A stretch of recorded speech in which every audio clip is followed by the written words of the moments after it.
সমস্ত দর্শক বন্ধুদের এই নতুন বছরের শুভেচ্ছা জানাচ্ছি। আজকে একটি বিশেষ অনুষ্ঠান নিয়ে আপনাদের সামনে এসেছি। সেটা হচ্ছে মঙ্গলদেবের নক্ষত্র পরিবর্তন 12ই জানুয়ারি। মঙ্গল তো বকরি, তার উপর আবার নীচ, এবং শনিদেবের নক্ষত্র পুষ্যা নক্ষত্রে অবস্থান। এবার এই নক্ষত্রটা পরিবর্তন হচ্ছে। 13ই জানুয়ারি মঙ্গল অবস্থান করবে দেবগুরু বৃহস্পতির নক্ষত্র পুনর্বসু নক্ষত্রে। 12 তারিখ পর্যন্ত থাকবে পুষ্যা নক্ষত্রে, আর 13 তারিখে অবস্থান করবে এই দেবগুরু বৃহস্পতির নক্ষত্রে। তো মঙ্গলদেবের এই নক্ষত্র পরিবর্তনের কি প্রভাব পড়বে বৃশ্চিক রাশির উপর, সেই বিষয়ে আজকে বিশেষ আলোচনা করব। তবে আলোচনাটি এগিয়ে নিয়ে যাওয়ার পূর্বে সমস্ত দর্শক বন্ধু যারা বহুদিন ধরে আমাদের অনুষ্ঠান দেখছেন, হয়তো কৌতূহলবশত আমাদের চ্যানেল সাবস্ক্রাইব করতেই ভুলে গেছেন, তো বিশেষ অনুরোধ করব চ্যানেলটি সাবস্ক্রাইব করার জন্য। যদি আজকের অনুষ্ঠান ভালো লাগে তাহলে লাইক, শেয়ার, কমেন্ট অবশ্যই করবেন। তবে আমি আমার দর্শক বন্ধুদের কোনো রকমভাবে বিভ্রান্তের মধ্যে রাখতে চাই না। এটা গ্রহদের গোচরের অবস্থানের উপর আলোচনা করা হচ্ছে, কারো ব্যক্তিগত কুষ্টি ধরে আলোচনা নয় যে কারোর সাথে মিলে গেল। আমার বিশ্বাস আগামী দিনে এখান থেকে বৃশ্চিক রাশি কিছুটা হলেও উপলব্ধি করতে পারবে। বৃশ্চিক রাশির ক্ষেত্রে রাশির অধিপতি মঙ্গল যে মুহূর্তে নক্ষত্র পরিবর্তন করবে সেই মুহূর্তে বৃশ্চিক রাশির ক্ষেত্রে গ্রহদের অবস্থান এইরূপ থাকবে। রাশির দ্বিতীয় ঘর, যেটা ধনসম্পত্তির ঘর, ধনু রাশি, এই ঘরে সূর্য অবস্থান করছে। বৃশ্চিক রাশির ক্ষেত্রে সূর্য হচ্ছে কর্মের ঘরের অধিপতি হয়ে ধনসম্পত্তির ঘরে অবস্থান করছে। এটা কিন্তু যথেষ্ট ভালো অবস্থান। 14 তারিখ পর্যন্ত থাকবে, তারপরে আবার রাশি পরিবর্তন হবে, মকর রাশিতে প্রবেশ করবে, এবং সেই সময় সূর্য আবার নিজের নক্ষত্র উত্তরা সারা নক্ষত্রে থাকবে তার দ্বিতীয় চরণে। এটা কিন্তু ভালো অবস্থান। এবার সূর্যের সাথে অবস্থান করছে বুধ দ্বিতীয় ঘরে। বুধ এখানটাতে 24 তারিখ পর্যন্ত থাকবে, এবং যে মুহূর্তে মঙ্গল নক্ষত্র পরিবর্তন করবে সেই মুহূর্তে বুধ আবার মূল নক্ষত্র থেকে বেরিয়ে যাবে, সেটা হচ্ছে 14 তারিখ। প্রবেশ করবে হচ্ছে পূর্বাষাঢ়া নক্ষত্রে, এবং এখানে 21 তারিখ পর্যন্ত থাকবে। তারপরে আবার 22 তারিখে আবার নক্ষত্র পরিবর্তন করে সূর্যের নক্ষত্র উত্তরাষাঢ়াতে প্রবেশ করবে। তারপরে 24 তারিখ আবার বুধ রাশি পরিবর্তন করবে। এবার রাশির যেটা চতুর্থ ঘর, সুখের ঘর, এই ঘরে শনি অবস্থান করছে। তো বর্তমানে বৃশ্চিক রাশির ক্ষেত্রে ঢাইয়া চলছে শনিদেবের। তবে শনিদেব তো নক্ষত্র পরিবর্তন করে ফেলেছে, অবস্থান করছিল মার্গী অবস্থাতেও অবস্থান করছিল রাহুর নক্ষত্র শতবিশা নক্ষত্রে।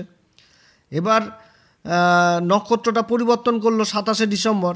এই শনি অবস্থান করছে দেবগুরু বৃহস্পতির নক্ষত্র পূর্বা ভাদ্রপদ নক্ষত্রে। এই অবস্থানটা যথেষ্ট ভালো, এবং আগে যে শতবিশা নক্ষত্রে ছিল তার যে ফল এবং পূর্বা ভাদ্রপদ নক্ষত্রে যে শনির অবস্থান, এটা কিন্তু যথেষ্ট ভালো প্রভাব পড়বে এই বৃশ্চিক রাশির উপর। ঢাইয়ার 90% প্রভাব বন্ধ হয়ে মানে শেষ, আর কিছুটা থাকলো, সেটা রাশি পরিবর্তন যখন শনি করবে তখন তার প্রভাবটা একেবারে শেষ হবে। অর্থাৎ শনি দ্বারা কিন্তু কোনো রকম ডিস্টার্ব নাই বর্তমানে। তবে ডিস্টার্ব রয়েছে শুধু এই মঙ্গল দ্বারা, রাশির অধিপতি এখন ডিস্টার্ব করছে। এবং শনি এই পূর্বা ভাদ্রপদ নক্ষত্রে থাকবে 28শে এপ্রিল পর্যন্ত, তার মাঝখানে রাশি পরিবর্তন। তো যাই হোক, তো এই শনির সাথে আবার শুক্র অবস্থান করছে।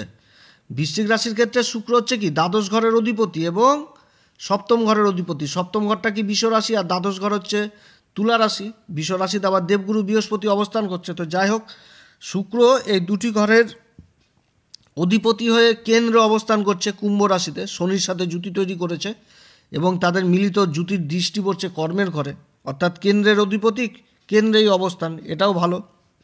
রাশির পঞ্চম ঘর যেটা মীন রাশি, এখানে রাহু অবস্থান করছে। রাহু আবার অবস্থান করছে শনিদেবের নক্ষত্র উত্তরা ভাদ্রপদে। 17ই মার্চ রাহু কিন্তু আবার নক্ষত্র পরিবর্তন করবে। 17ই মার্চ থেকে রাহু অবস্থান করবে এই দেবগুরু বৃহস্পতির নক্ষত্র পূর্বা ভাদ্রপদে। এবং রাহু এই যে পঞ্চম ঘরে অবস্থান করছে, রাহুর কিন্তু আবার মঙ্গলের উপর প্রভাব রয়েছে।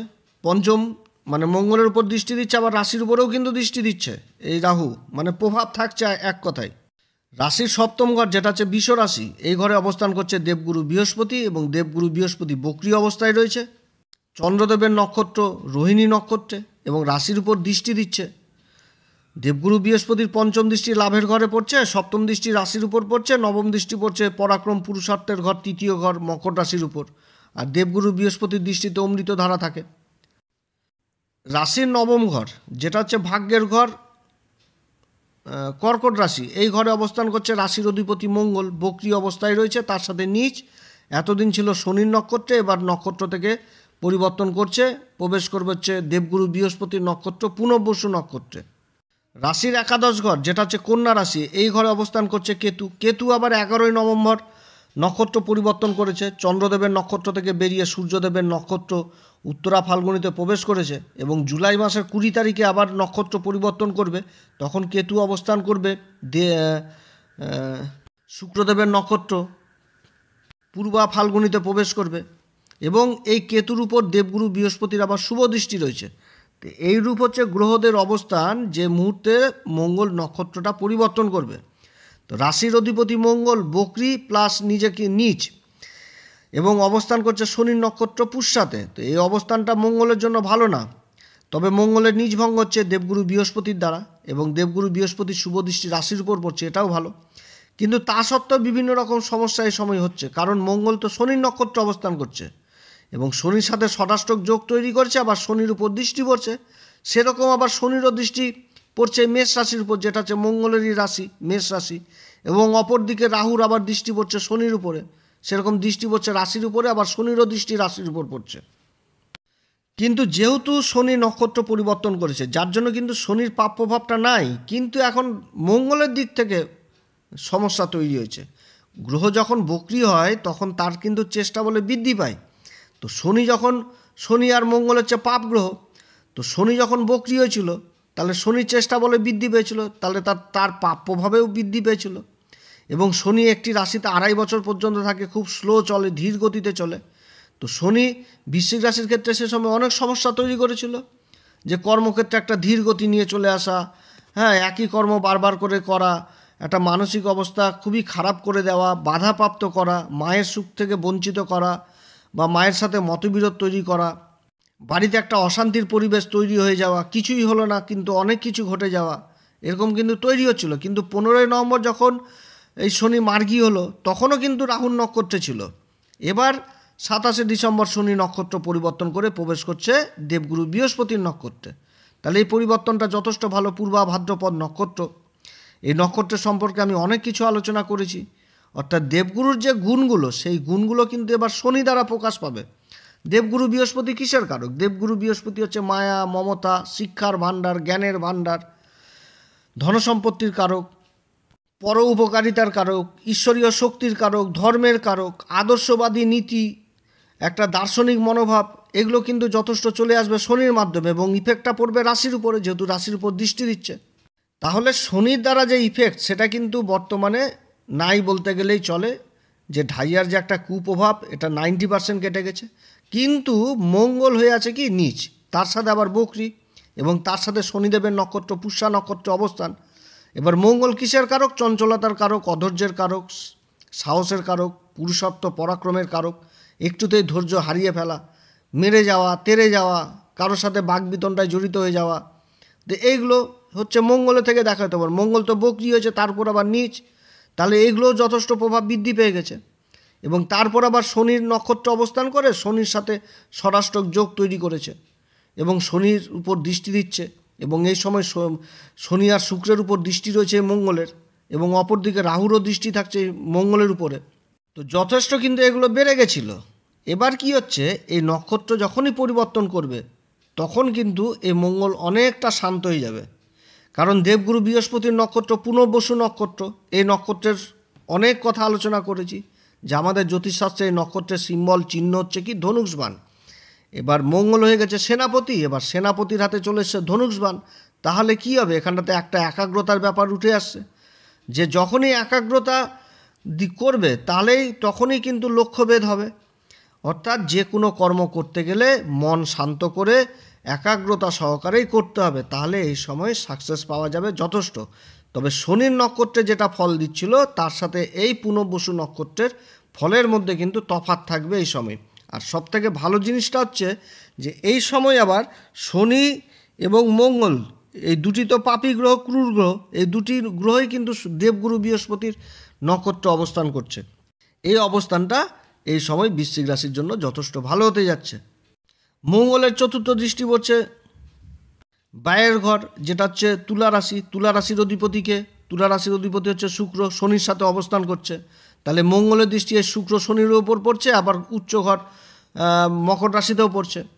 তাহলে বিগত দিনে যে বিদেশ যাত্রা থেমে গেছিলো বা বিদেশ যাত্রাতে যে অসুবিধাগুলো তৈরি হচ্ছিল বা উচ্চশিক্ষার ক্ষেত্রে যে যাত্রাগুলো হচ্ছিল না বা অসুবিধা তৈরি হচ্ছিল, কারণ নবম ঘর থেকে তো উচ্চশিক্ষা হায়ার এডুকেশন জিনিসটা দেখা হয়, তাহলে এই সময়কালে কিন্তু সেই কাজগুলো হবে এবং ইনকামের দিক থেকেও যথেষ্ট ভালো অবস্থান থাকবে এই সময়। এই নক্ষত্র পরিবর্তন জায়গা জমি সংক্রান্ত কাজে যারা যুক্ত রয়েছেন তাদের জন্য যথেষ্ট ভালো। বিগত দিনে যে সমস্যা হয়েছিল সেই সমস্যাগুলো দূর হবে এবং শনি তো মার্গী অবস্থা হয়ে গেছে, তার মুভমেন্ট সম্পূর্ণ এবার চেঞ্জ।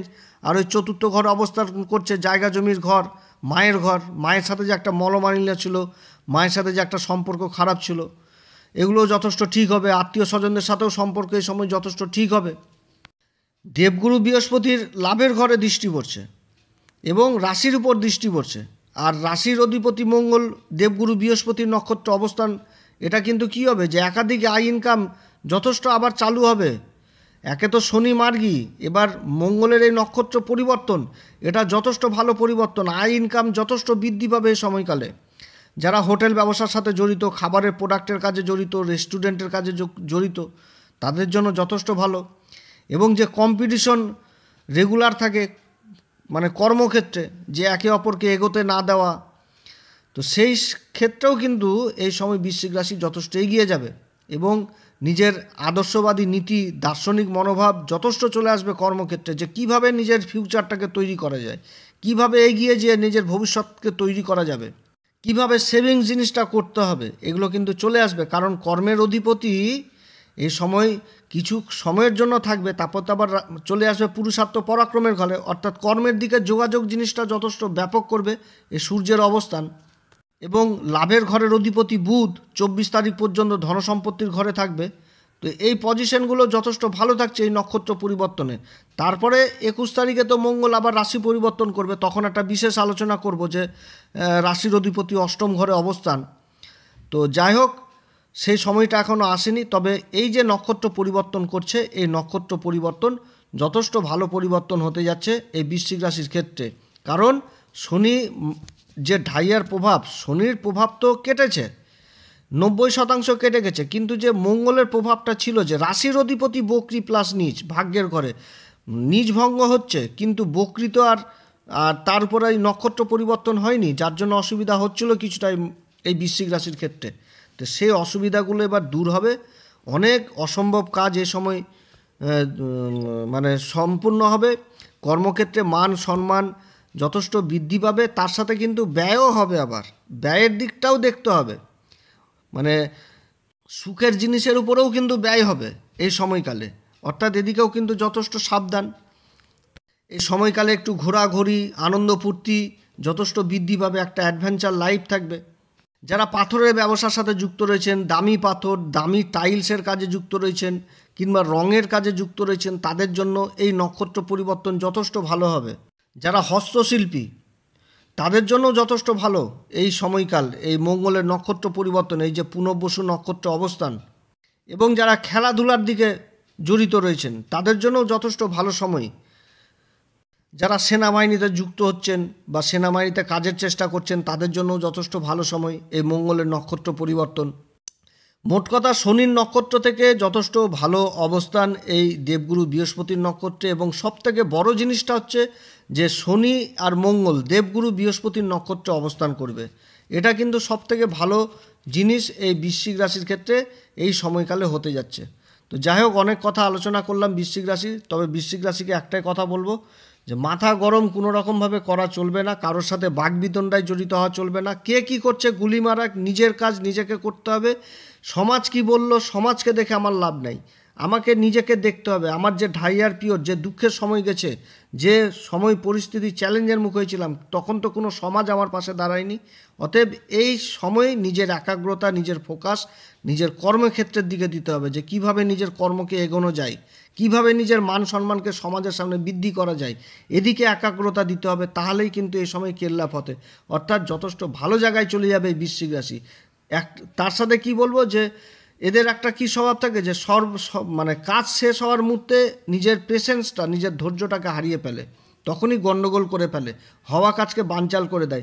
অতএব এই ভুল কাজটা কোনোভাবেই করা যাবে না এই মুহূর্তে। তো যাই হোক, অনেক কথা আলোচনা করলাম। বৃশ্চিক রাশিকে একটাই কথা বলবো যে এই সময় হনুমান চল্লিশা, বজরংবাণ অবশ্যই পাঠ করবেন, এবং এগুলো পাঠ করার আগে রাম সীতার প্রণাম মন্ত্র অবশ্যই করবেন।